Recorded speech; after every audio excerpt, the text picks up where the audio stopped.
Hello, thank you so much for joining us for Hillsborough Education Foundation's EmpowerED 2020 Building Equity and Education. It's presented by Suncoast Credit Union. I'm Laura Diaz, morning show host on Mix 100.7, and we're so happy that you've joined us. We have 10 minutes until the event officially starts, but you're going to be so glad that you tuned in early. This is a great opportunity to learn more about Hillsborough Education Foundation's amazing programs that they have and the impact that they have on our students, teachers, and our community. Once you see the work that they're doing, I'm sure you're going to want to support them even more. That's how I started. I'm going to give you a preview of something we'll be talking about during the show. It's Text to Give, and all you have to do is text HEF to 74121. That's HEF, H-E-F, to 74121 to help make a difference for students in need in our community. And you can get a jump start on it right now. We're going to be getting started very soon, but first, here's a look at HEF's commitment to strengthening public education, how they've stepped up to meet students' needs during the COVID-19 pandemic.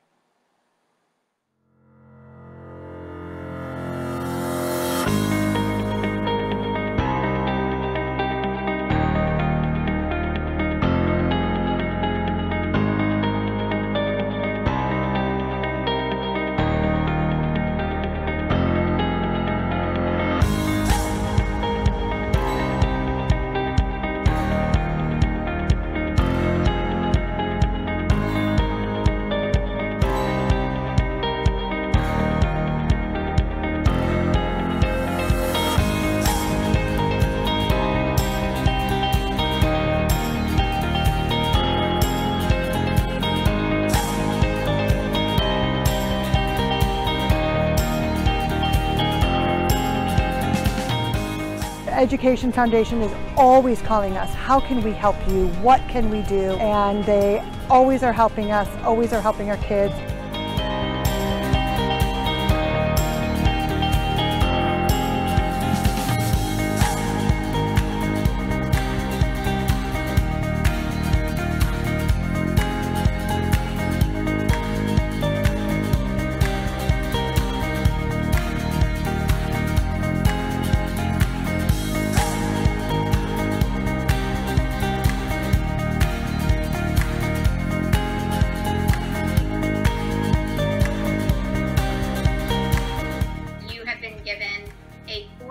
Florida University prepaid college plan. How much I have to be paying for college and everything is starting to worry me. It's a big relief for me, actually.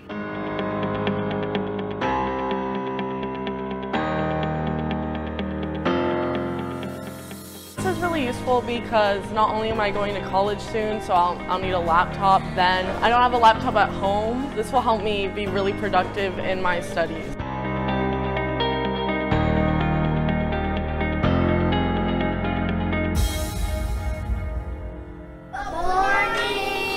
Good morning, Ms. Williams. We're here from Hillsborough Education Foundation, and we wanted to bring you a bag in appreciation of all that you do for the kids. Thank you! What do you say? Thank you! Thank you. Education Foundation, they continue to support us in many ways, and we just love getting the surprises, keeping us uplifted. It just means the world.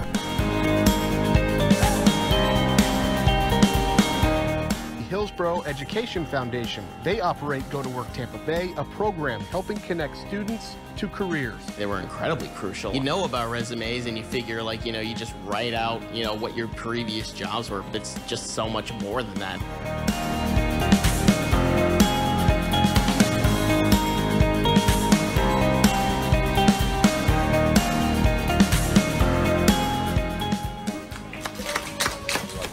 The schools that we do work for. And this gets us closer to why we actually are doing this, is the kids.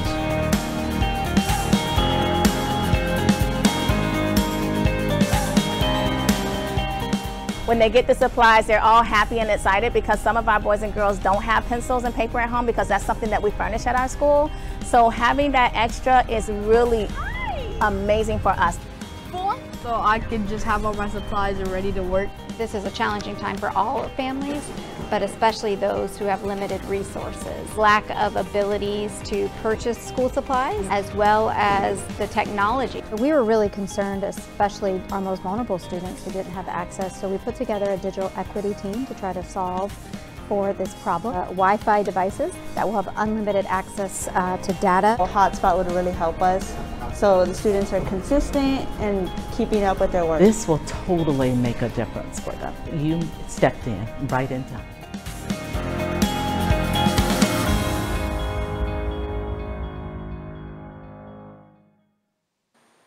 And HEF's really working to provide resources and support to level the playing field for all students. Hi, if you're just joining us, I'm Laura Diaz, the host of the Mix Morning Show on Mix 100.7, a proud supporter of Hillsborough Education Foundation and your MC for today's EmpowerED event.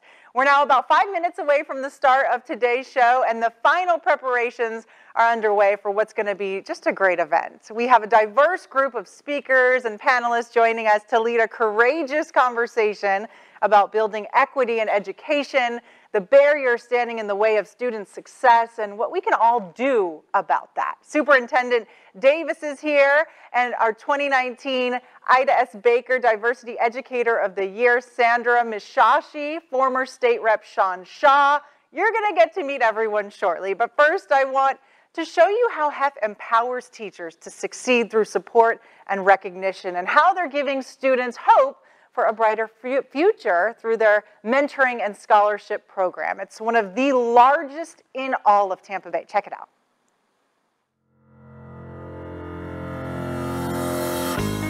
I was able to get an amazing mentor with her guide and experience. I was able to use it to make some choices for myself. There are people who want you to succeed in life. The biggest piece to me is I go back to when I was a student and having those adults that showed an interest in me, were my cheerleaders. It never hurts to have an extra person there in their corner and listening to them and just giving them a different set of perspectives or ideas. I feel like I am giving back to my community. I know that I made a difference. Like, I might have brightened their day, and they definitely did that for me. Just having her around and having someone who's there and that wants you to achieve the goals you want is pretty amazing.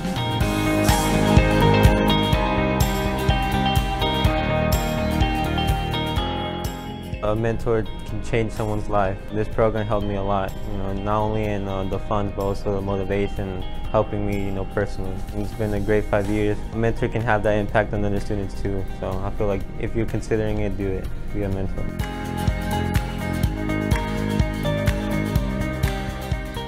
Very rewarding, and you'll get more out of it than you put into it. You really do make lifelong connections.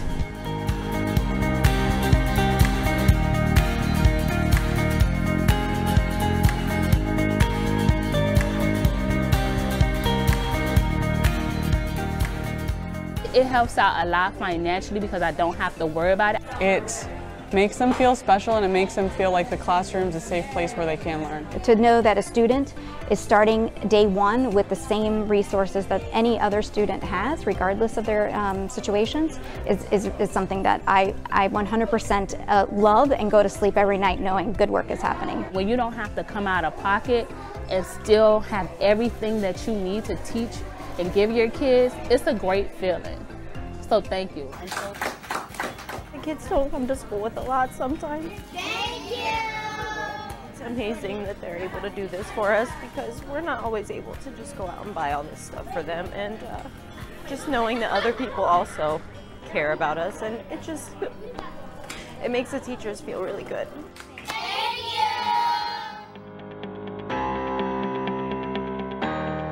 We know that every day teachers and administrators go above and beyond the curriculum, looking for ways to enhance the educational environment for students. By investing in these projects, we know that we're helping teachers create educational experiences for students that make a real impact. It's just nice for them to feel appreciated sometimes. I know they do it because they love the students, but everyone likes a little token of appreciation. So I want to give a big shout out to the Hillsborough Education Foundation who came through. Wow, very cool. And so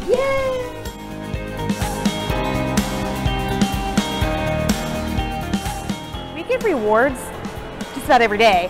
Our rewards just normally don't look like this. This is amazing to know that other people see what we do. We know in a school system, in our school, we support each other, but to hear other people from outside say, wow, teachers are making a difference and teachers are amazing. We're like, wow, we normally don't hear that. So that's what's incredible.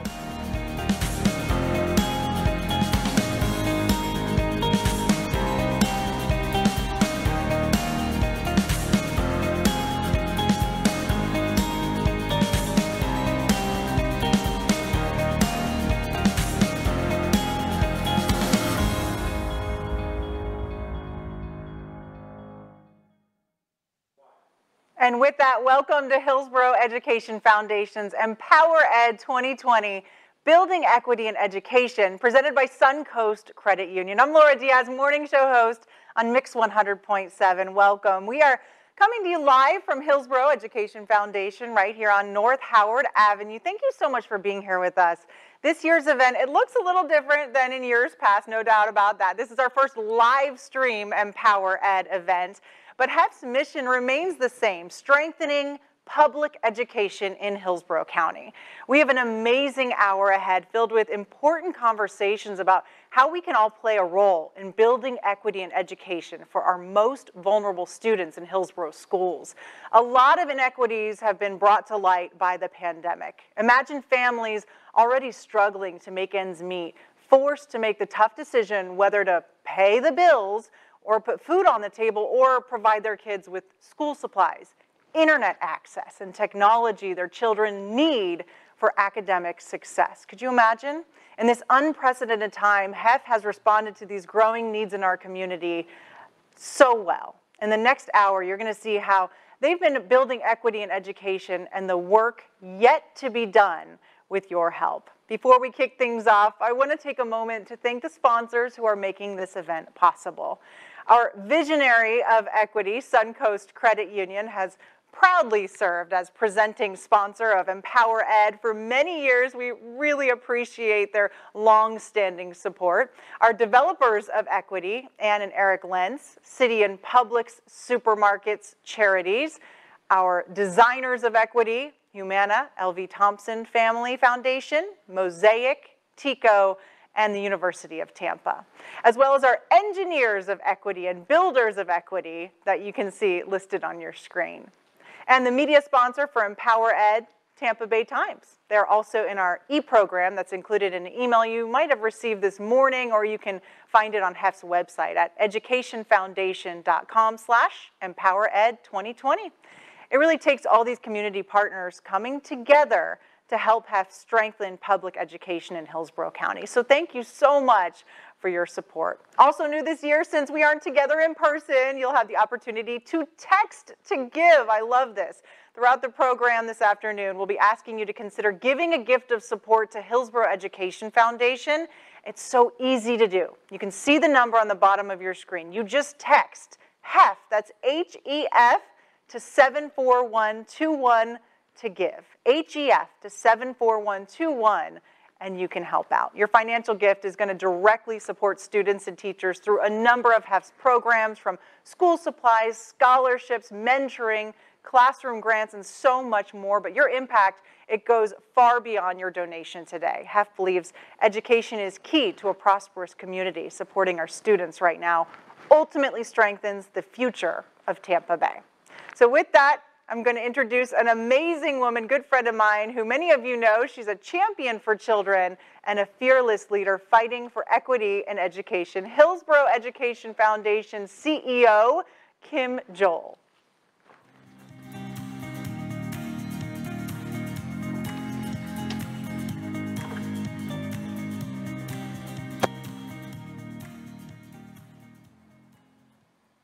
Thank you, Laura, for those very kind words. Welcome, everyone, to EmpowerED 2020. Just like she said, all things are different in our lives, so we've adapted, and we're coming to you live stream. Thank you for being with us today, and thank you for joining the conversation about building equity in education. We chose this year's theme because we believe it's a critical conversation that we need to have as a community. Education is the #1 factor that will determine our next generation of the workforce and leaders. Students who graduate are more likely to enroll in post-secondary graduation, which results in a larger talent pipeline for our community. And our district continues to work hard to increase those graduation rates and have done so for the past 5 years. And at 86.2%, we are just slightly below the state average. However, when you start breaking those numbers into groupings like economically disadvantaged versus non-economically disadvantaged, there is a 13.2% disparity between students. Why is that? It's not because those 13.2% of students don't want or don't have the potential. And you can see the continued disparity when it comes to race and ethnicity, language, and disabilities. These graduation numbers tell us that the workforce of tomorrow is not at its fullest potential. Education can enable children to rise above their circumstances given to them at birth. The cycle of generational poverty can be broken with education, but it is not done in isolation. Our schools are not funded on the number of students living in poverty, and even though we know that those low-income families come with higher needs, equal funding and resources will not close the achievement gap. Our schools will need support from the community to reach true equity.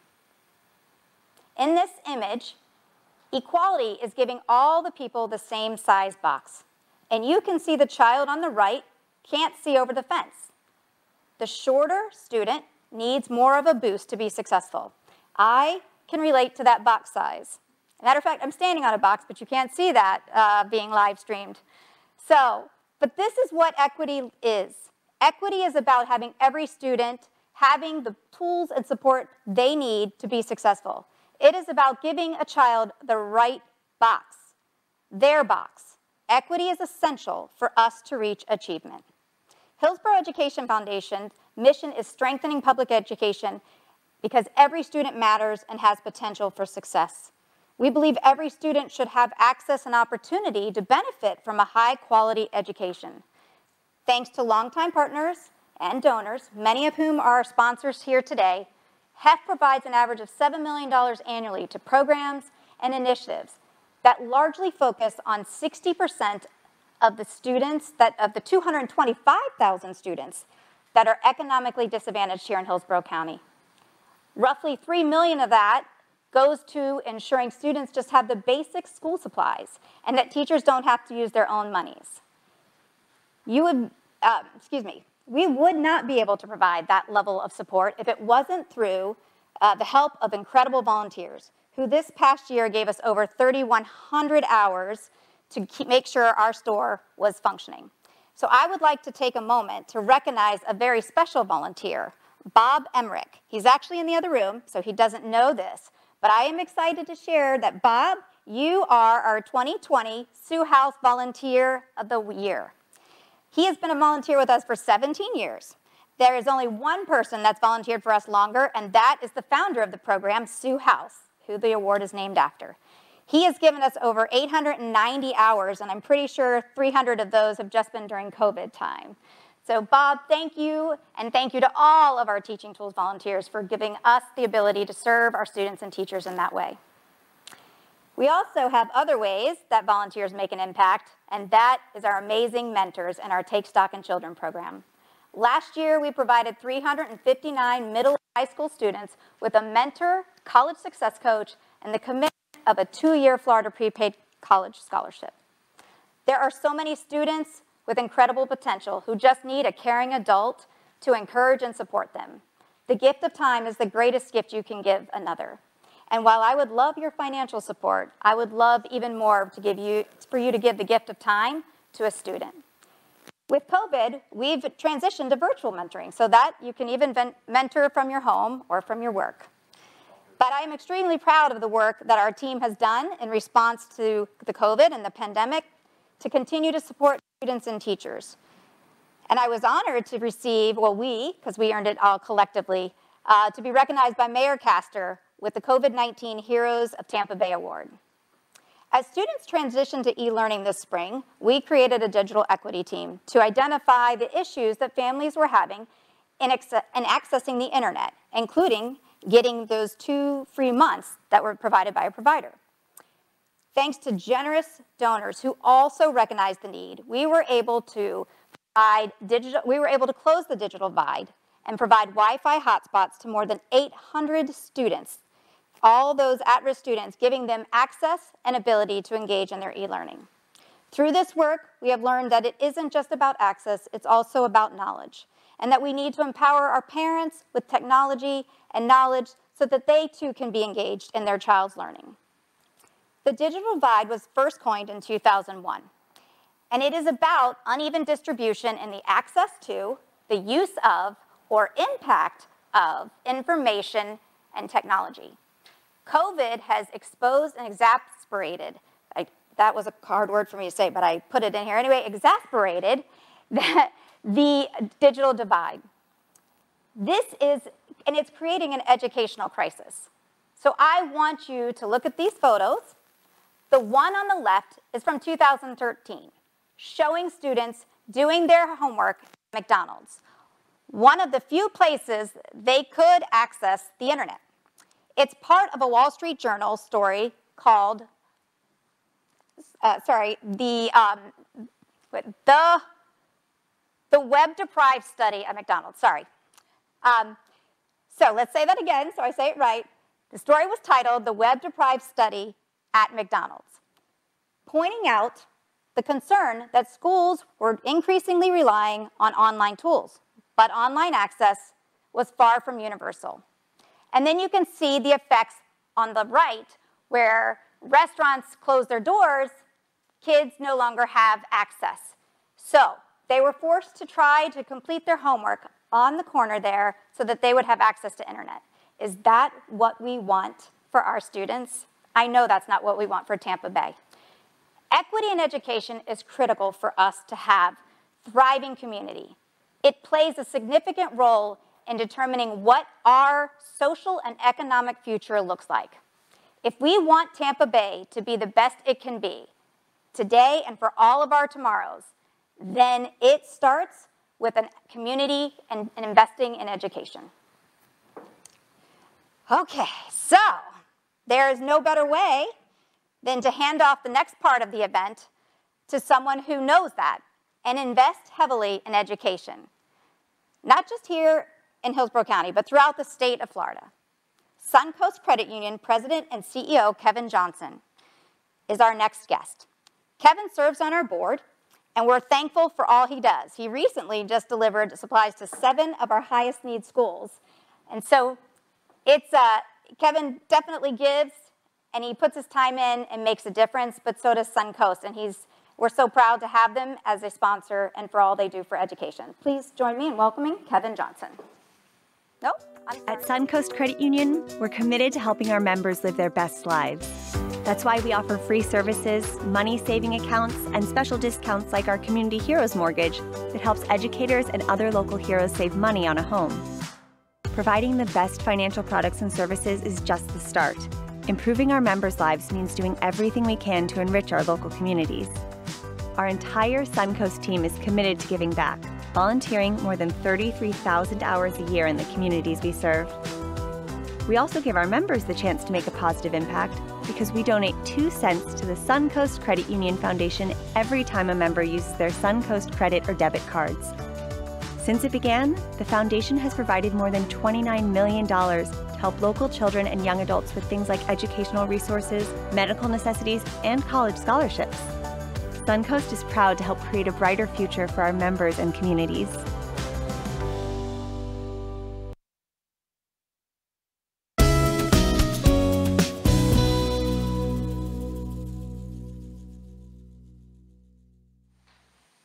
Good afternoon. It is a pleasure to be part of this wonderful event and fundraiser for the benefit of our youth and future workforce of the community. Suncoast continues to be proud to be the presenting sponsor of EmpowerED. At Suncoast, we have a vested interest in helping our community be a better, more viable place to live, and that starts with education and ensuring our students and our educators have the support and the resources they need from the business community. Educators hold a special place in our hearts at Suncoast. Our credit union was founded by a former educator of Hillsborough County, Mr. Henry Claywell, who formed Hillsborough County Teachers Credit Union back in 1934. Today, we remain true to that mission by helping our educators and our students thrive through our financial support of both the school district and the Hillsborough Education Foundation. We believe in HEF's mission of improving public education in Hillsborough County, and one of the many ways that we make an impact is through our support of HEF's Teaching Tools store. The store is a necessity for students and the teachers who want to give them every advantage. It's paramount that the kids have the tools necessary to learn and to keep up with their classmates. Today, we're going to hear from a panel on building equity in education. One way we can build this equity is by ensuring our economically disadvantaged students have a way to break through that financial barrier that would otherwise prevent them from reaching their full academic potential. You can help us today by generously donating to this cause and the many other causes that HEF supports. Join me in making a gift that makes a difference. Our students, our future workforce, and our community deserves the investment. If you're not able to make a monetary gift, I hope you'll consider giving the gift of your time and mentor a child through the Take Stock in Children program. In closing, I'd like to thank Kim Zhao and the rest of the HEF team for not only coordinating today's event, but for the remarkable work that they do year-round in striving to fulfill the mission of improving public education. Thank you. Now, I have the pleasure of introducing the Superintendent of Hillsborough County Schools, Mr. Addison Davis. He joined the district in March, and basically his first day on the job was dealing with this pandemic we're all in. So he hasn't been busy at all, right, Addison, leading the 7th largest school district in the country with over 225,000 students and 24,000 staff. Please help me welcome Superintendent Addison Davis.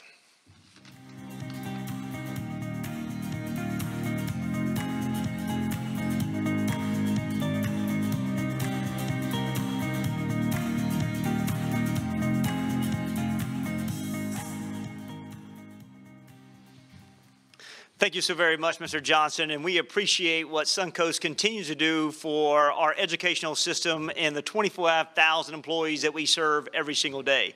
And you're so right, you know, get a chance to transition as the superintendent in the 7th largest school district in the nation, and I never knew in the first couple of days in that I'd have to become a public health expert, but it's been truly interesting. Also, it's been an opportunity to grow, to learn, and to better serve not only as an educational leader, but also as an organizational leader. As you know, the industry that we live in related to education has been changing every day, every moment, in every way that we interact with it. For so many years, for at least 150 years, the traditional way of work in education, we continue to copy and paste and duplicate those services. However, now, during this pandemic, we've had to redefine who we are educationally and who and how we serve our children every single day. And in that process, I'm openly here to say that HEF always continues to step up, to be a think partner, to be a problem solver, and continue to address any divide that may exist within our community.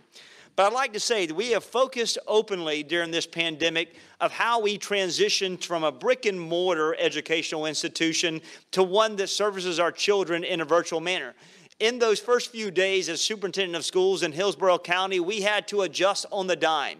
And it had become very complex to be able to do so. Because as you know in education, the bulk of our educators did not sign up to teach in a manner where you have a screen that separates them, their hearts, and their students. And we've had to make many adjustments along the way to provide professional learning, to be able to have a better, be able to leverage curriculum, and openly, as Ms. Joel continues to talk about, address the digital divide with our students. The reality is that there are inequities that exist everywhere, not only in Hillsborough County, but throughout our state and throughout our nation. And with this pandemic, the pandemic has openly sensationalized those divides. But knowing that we have activists, knowing that we have individuals in this community that have stepped up and continue to stand by our side to address the overarching needs related to this pandemic and find proactive solutions to help our children be successful, our hat goes off to Ms. Joel and the Hillsborough Educational Foundation. They have been there every step of the way, regardless of whether it's supplies, regardless of whether it's computers, Wi-Fi, internet accessibility, or whether it's being able to find a volunteer or a table coach to help our children or our educators succeed during this trying time. We've had many successes during this time when everyone is identified that there is no research, there is no playbook, and there is no plan of how to drive the 7th largest school district through a pandemic.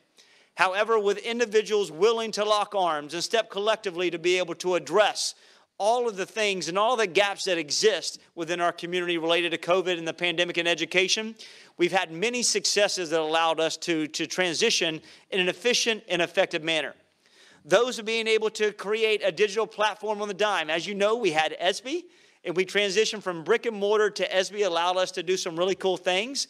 And since then, we transitioned to Canvas, which has been used and leveraged through many universities throughout our nation. And this is a protocol and a tool that allows and helps our children connect with our teachers, allows our students and our families to connect with our educators, and openly put our curriculum in a safe informational management system that allows our children and educators to interact in a safe place every single day.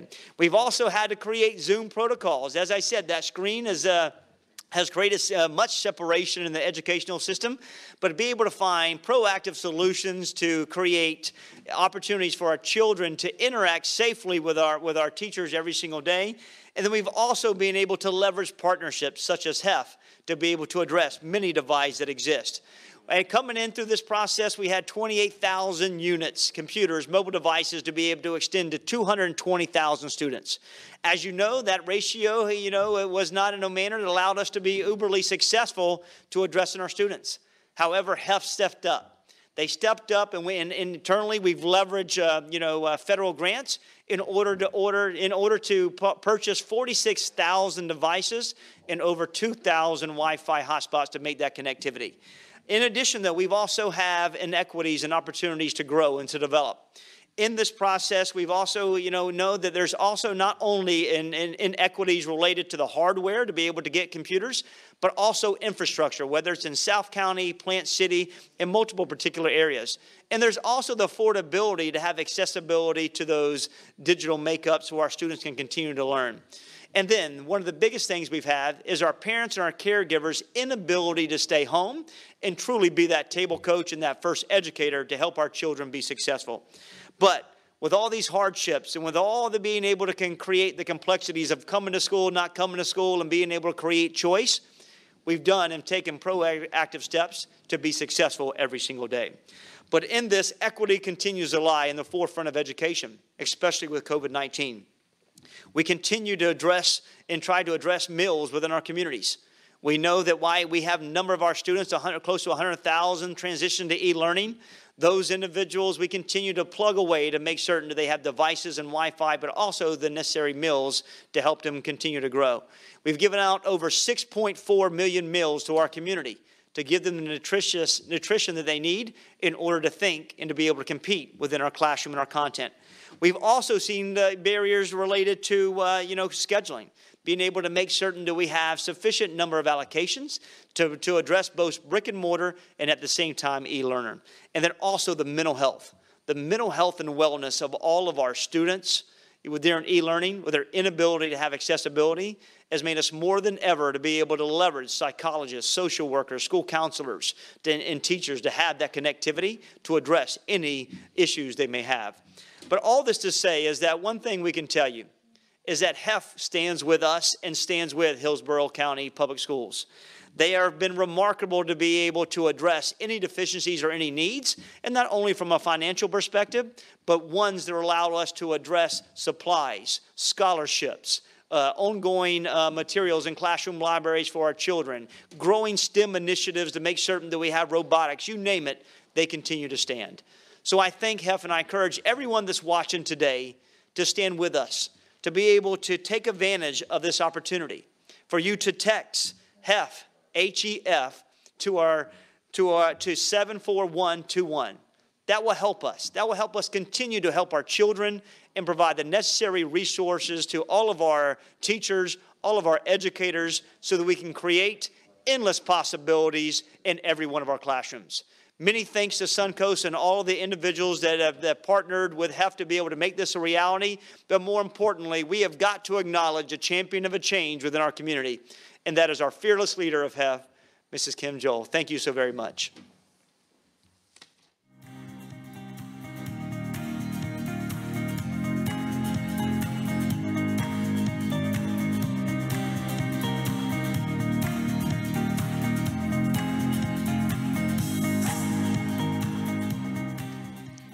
Addison, thank you very much for those kind words and making time today. We know you're busy. I appreciate your tenacity and the commitment to ensuring that every student reaches their fullest potential. And thank you, Kevin. We appreciate you and Suncoast incredible support. Building and attaining true equity is not 100% on our schools. The reality is that kids only spend 20% of their awake time in school. The other 80% of the student's life is out of the district's control. Yet, we look to the schools to educate them, feed them, as well as provide mental health services and a safe place for social interaction and growth. We have 156 Title I schools here. Those are the schools where the majority of students qualify for free and reduced price lunch. So to help tell a story about the challenges our schools are facing, I'm going to provide a snapshot of just what one school looks like and why as a community we need to talk about equity. Let's look at some of the data. This one school, as you can see, has families of an income level of $33,000, which also results in majority of those students qualifying for free and reduced lunch, and that there's a high likelihood that the students that are in this school are not medically insured. Low-income students come with complex and multi-layered issues.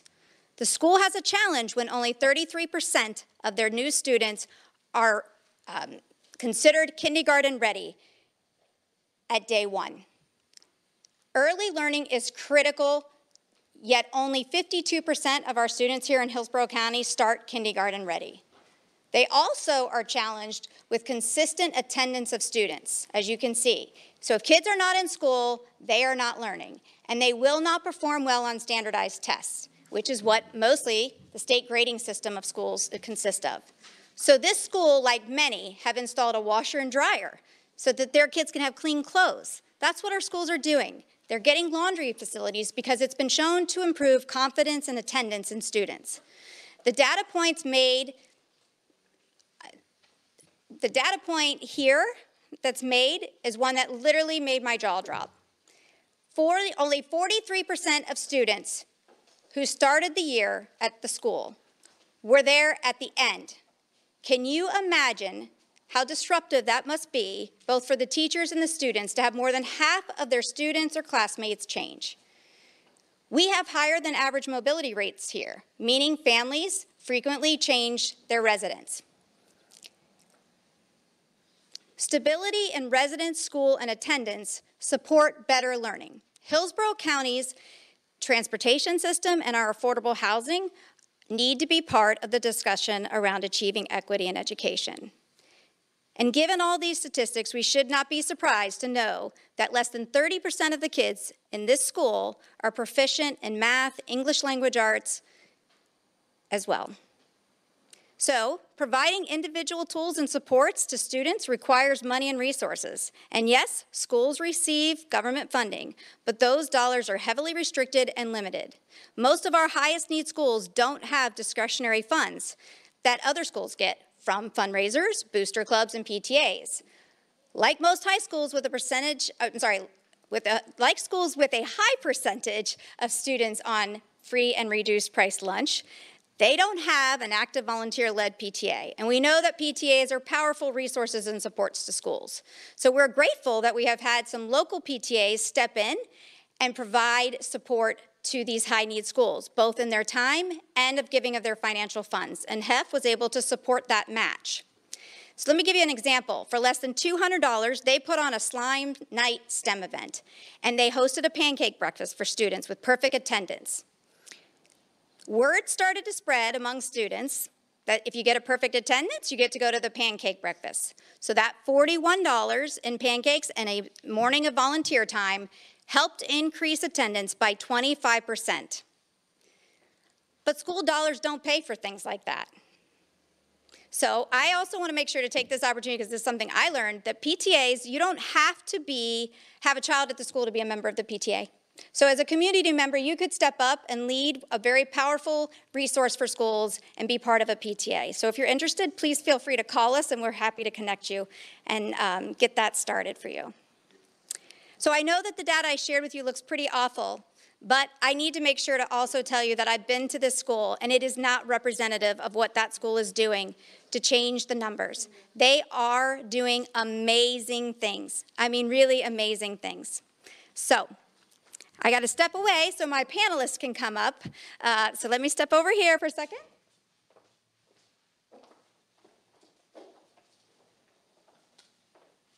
So as part of this, as part of learning more about equity, I'm going to do a brief introduction of each of our panelists. But I encourage you to learn more about each of them in the program. First, we have Miss Sandra Mishashi. She is our 2019 Ida S. Baker Diversity Educator of the Year for Hillsborough County. She's a reading teacher and a literacy coach at Newsom High School. She also is the Teacher of the Year for the 61st, just recently recognized as Teacher of the Year by the 16th, got my numbers reversed, Congressional District. And we have Dr. Monica Tirado. She joined Hillsborough County Public Schools in July, and she's the Chief of Equity and Diversity and comes to us from the Florida Department of Education. And former State Representative Sean Shaw, who also serves on our board here, and he chairs our Advocates Committee. He's a lawyer here with Vanguard Law. So before I introduce our moderator, I would like to give an extra special thank you to Sandra for being here. Miranda Harwood, who is the Teacher of the Year, was supposed to be with us, but was unable to make it due to a last-minute uncontrollable circumstance. And so thank you for stepping in, and no, it's not COVID that she's not here for. So we're going to go live to our moderator now. So we are going to hopefully have this connection work to our board member and Florida State Representative, Fentress Driscoll. Hi, Kim. Thank you so much for that warm and glowing introduction. This is Fentress Driscoll, State Representative for Florida House District 63, which covers much of North Hillsborough County. I'm delighted to be able to participate in this program with you, and though I am not there physically in your presence, I am certainly there in spirit. And today we're talking all about equity and education, and it caused me to take some pause and think about why I fight for equity in education. Our nation's 35th president, John F. Kennedy, once said that the future promise of any nation can be directly measured by the present prospects of its youth. This is why I fight for equity in education. And this is why we must all care about equity in education. You see, the very future of our nation depends on it. You know, I fight for equity in education to give every child the best possible chance in life. I fight for equity in education by supporting legislation that helps support the development of broadband infrastructure in rural areas so that we can help bridge that digital divide. I fight for equity in education by fighting tirelessly for our traditional public schools and making sure that they are funded equally when it comes to allocation of state resources. I fight for equity in education because we know that a high quality education is the great equalizer in life. It certainly has been in mine. I fight for equity in education because it is simply the right thing to do. And now I have the opportunity to have a discussion about equity in education with some stellar panelists. I'll be asking each of our panelists questions that are specific to their experiences and expertise, and then a question for everyone to answer. You'll also notice that there is the chat box at the bottom of your screen. We'd love for you to submit a question that you have for our panelists. And based on how we're doing on time, we'll try to get to some of those questions at the end of our discussion. So we'll kick off our conversation with Sandra. I understand that you've worked at a couple high schools with different school demographics. Working with students from a variety of backgrounds, you've certainly seen some of these inequities firsthand. What are the biggest challenges your students face, and how do you help ensure all students have everything they need to succeed in school? It's a very good question. The biggest challenge that I see that students face is connecting what they're learning in class to their present life and also to their future. The disconnect that happens for a number of reasons. It could be their economy that they're in, it could be cultural background, and it could be a lack of mentorship. But the biggest thing that I think I stress with kids is, I always ask them this to kind of see how they feel about it, is when you come to school, do you come to school to get an education, or do you come to school to make education work for you? And the question makes them think about ownership of their education. And then I take it one step further and I see the community and I see how I can bring them in and get mentors to support them so they can visualize themselves in a particular job or in a particular field. It's very important to get our kids to visualize what their future can look like, and that's where the community comes in, when we have the Great American Teach-In, when we bring the community in to sponsor pizza after school because we want to extend that learning and show them how learning transcends the walls of their room. And we know that parental involvement is critical for students' success. How does your school engage parents? We engage parents in a number of ways. One of the ways that we engage our parents is that we use SWAY and we use the PTSA and we use boosters. But I think the most powerful way that we engage parents is that a number of teachers that I know, including myself, we make 10 positive phone calls a week. What a great way to connect with parents. Because it's one way to connect with them, it's another thing to engage with them. And when you're calling to say, hey, look how great your student's doing. I see the strength that they bring to the classroom. We're capitalizing on strength. And now you've got those parents involved because now there's something good. Who wants to hear a bad call, really? We want to hear the great things that are happening with our kids and then capitalize on that to work on the areas of opportunity for them. Thank you, Sandra, and congratulations on recently receiving the 16th Congressional District's Congressional Teacher Award and being recognized for your exceptional work and outstanding achievements on behalf of students. We appreciate you and all teachers for making a difference in students' lives. Now we'll turn to Monica. You joined the district just a couple of months ago. I understand you've already created an equity and diversity task force comprised of all levels of district staff and community partners, as well as already launched an equity audit. And Kim has shared some of the statistics on achievement disparities. What are some of the biggest divides or opportunities that you're seeing? Again, I appreciate the opportunity to be part of this panel and also just the shout out to HEF because they've been amazing partners as I've entered the district and actually being very active members on our diversity task force. And so as we begin to look at the data, obviously Kim showed we've got graduation gaps. And so in order to have a system where we expect all students, and we're going to measure that by student demographic subgroups, where every single student is graduating college, career, and life ready, and we had the tools to measure their post-secondary outcomes. So not only are they graduating, but are we actually helping them to reach those goals and next steps that they had planned for while they were still in our school system.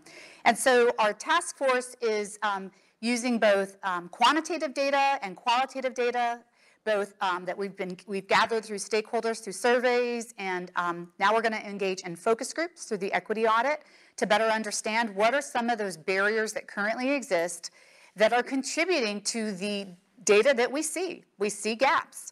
And then we are going to be developing strategies that will be measured, and there will be accountability for closing those opportunity gaps so that we can improve those student outcomes. And as I understand it, the equity audit is going to help diagnose the state of equity within the district. identify necessary focal points, and recommend strategies for improvement. Can you share more about how that work will be done? Yes, absolutely. So when we think about we're working with actually the New York City Leadership Academy, NYCLA, and they've done this work with other large urban districts similar to Hillsborough.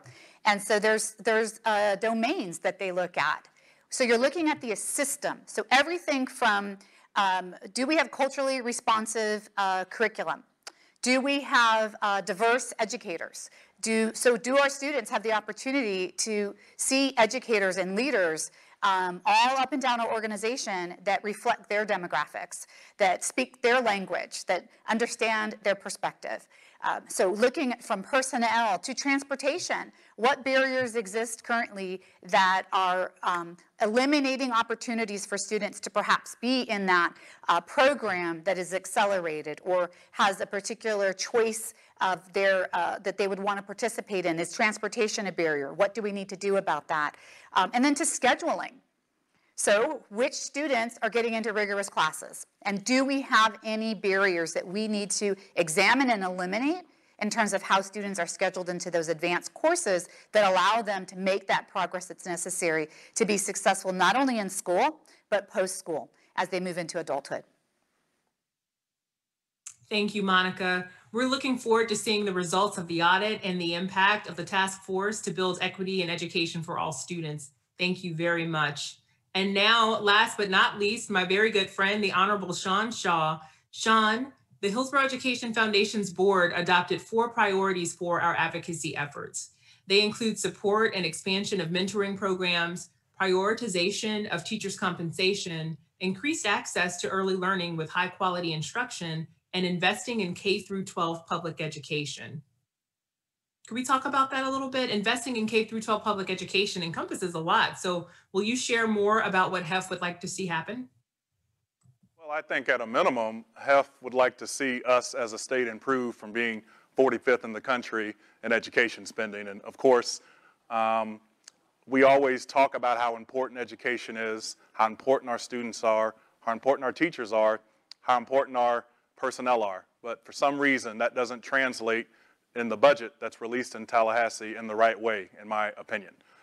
We need to increase the base student allocation, and that helps not only students, that helps, as I said, personnel, it helps teachers, and you can't think of a better return on your dollar than education. Every dollar spent on education comes back in multitudes in terms of not just economic development in a certain location, but in terms of better outcomes for everything. And we really need to prioritize that. And I know I'm not talking to you, Madam Moderator, but we need to do a better job in Tallahassee, like you said, and I know you do, but fighting for these dollars. I know that there are other priorities and the state has to fund a lot of things, but I cannot think of a better return on your money than more money spent on our educational system. Thank you, Sean, and I certainly agree. Now, the pandemic has further exposed digital inequities. We've seen many children in low-income families disproportionately left behind because they don't have access to computers or high-speed internet. It's needed for e-learning, and more widely, access to broadband internet is important for everyday life. What do you think about universal access to the internet? I think we have reached the point where we need to come to the conclusion that this is necessary. We're at a point now, particularly during the pandemic, where we have kids e-learning, and if you don't have adequate internet, not only are you missing out on that, you're missing out on any future progress. I've seen some stats that say 90%, 91% of white families have internet access, 79% of black families have internet access. Every study you see directly links economic development with internet access, educational development with internet access. We're at a place where internet is not just for PlayStation and fun.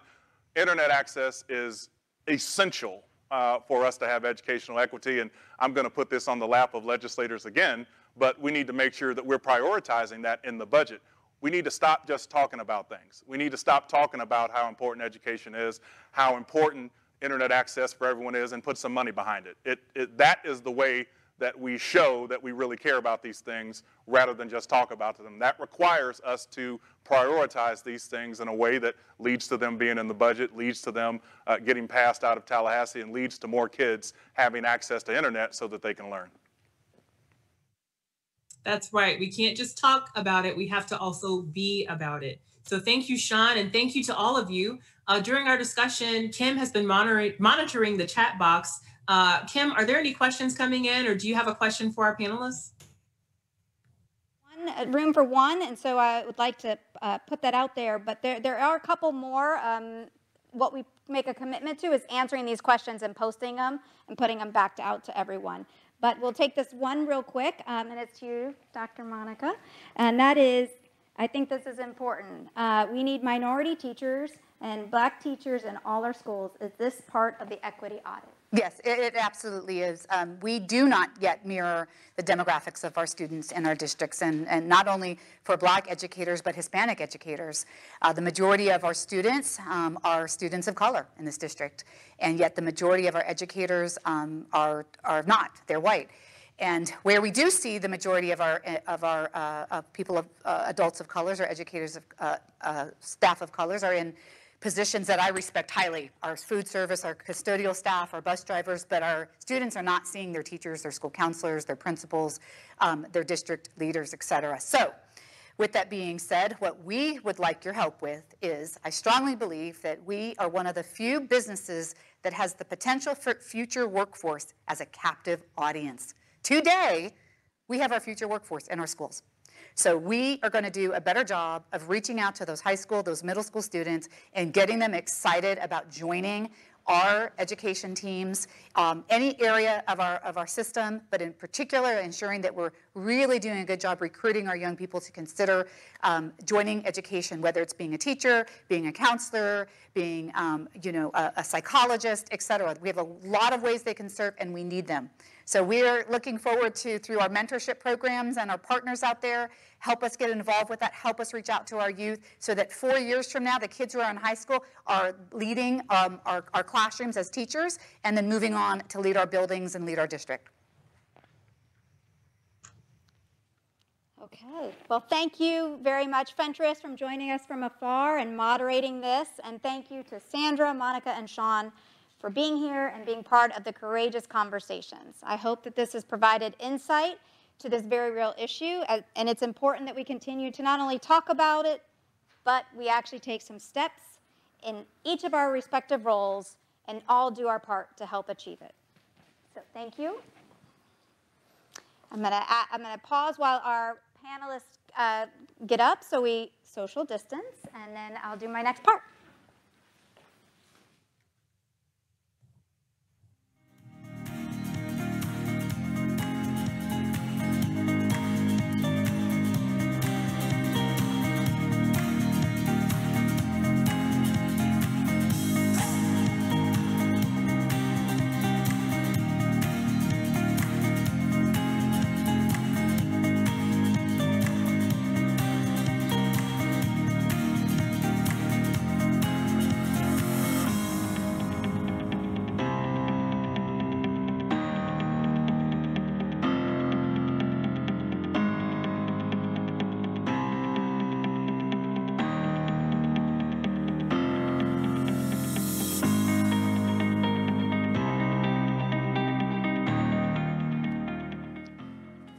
Every year, one of the highlights of EmpowerED is our student speaker. This year is no exception. Joining us now is one of our outstanding students in our mentoring program, Ankat Patel. He is a senior at Plant City High School. And listen to some of these accomplishments. Actually, I put them on a slide just because it's too much. I need you to absorb it all. Ankat got a perfect PSAT score. Perfect! And as part of being in the top 1% of scorers just last week, he was named a National Merit semifinalist. Only 16,000 students in the nation reached that. He also, as you can see, his near perfect score of 1560 on his SAT. He's already volunteered 250 hours in the community and has a weighted GPA of 9.04. His goal is to beat his high school's record, which is 10.03. He's amazing.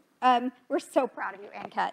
He's interested in studying biomedical science and to go into emergency medicine one day. And yes, he is looking at Ivy League schools, and I'm sure they're looking at him. Please welcome Anket. Thank you so much. Good afternoon, everyone. My name is Ankit Patel, and I'm honored to be a voice for students everywhere in this important discussion about inequity. First, let me tell you a little bit about myself. I'm a child of 2 immigrants from a low-income household, and I've attended Title I schools my entire life. This has given me a unique insight into the academic life of students labeled as underserved and disadvantaged. What I can assure you is that these students are as sharp, intelligent, and adaptable as any student in any school, anywhere. However, these students often struggle to find direction in their academic goals. I myself have found times where I've struggled to find direction in reaching my academic endeavors. I always knew I was college bound, but in reality, I had no clue what that meant. I had no clue what I needed to do to get there, and no clue exactly what my vision for the future was. I had no insight into how important it was to meticulously plan for the future, and more importantly, how to make such a plan. So what is it that causes students to be in this situation in the first place? The answer to that is inequity. Inequity poses an interesting and complex issue. Fixing it isn't as simple as putting the same textbook in every student's hands. It goes beyond access to resources that you can see or hold. Rather, what makes it hard to address inequity is the difficulty in providing each student with individualized guidance. This is a special kind of guidance, the kind that puts students in the mindset to relentlessly pursue their dreams and to advocate for their own success. That brings me to what I believe is the key to unlocking the burning passion and potential that lies within the hearts of many students in our most underrated, underserved communities: mentorship. I've gotten the honor and privilege of being a part of the Take Stock in Children program, which has paired me with a mentor and a college success coach that have helped me reach my true potential. They have taught me to shoot for the stars instead of settling for the minimum. This year, I'm hoping to graduate at the top of my class and apply to numerous out-of-state schools, which are things I would have never even thought were options for me coming into high school. These achievements were inspired by people who told me I was capable, told me it was possible, and more importantly, gave me the guidance I needed to get there. I can promise you, as more students begin receiving such mentorship, the tides of inequity will change forever. Because I can assure you that students like myself are walking the halls of every Title I school in the county, waiting for their potential to be unlocked by the right person. And as soon as this happens, we'll be one step closer to more equitable education and in turn, a more equal society. Thank you so much for your time, and I encourage you to take the next step to provide every student with the mentorship and support they need for a brighter future.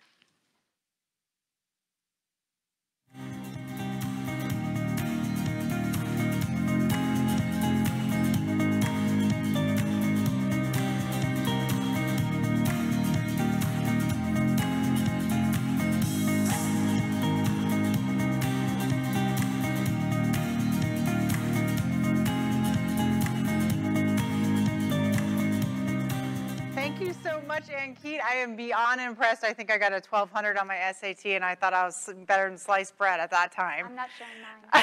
Okay, that is impressive, and that's what HEF is all about. So congratulations on all of Ankit's accomplishments, and it's students like him who Hillsborough Education Foundation is able to help with all of the donors' dollars to provide programs and initiatives that support teachers and empower students to achieve both personal and academic success. Ultimately, we're increasing those graduation rates. So now I would love to ask you to please consider becoming a builder of equity in education and making a contribution to support students and teachers right here in your community, Hillsborough County. You can see the number at the bottom of your screen. How you text is very easy. You just text HEF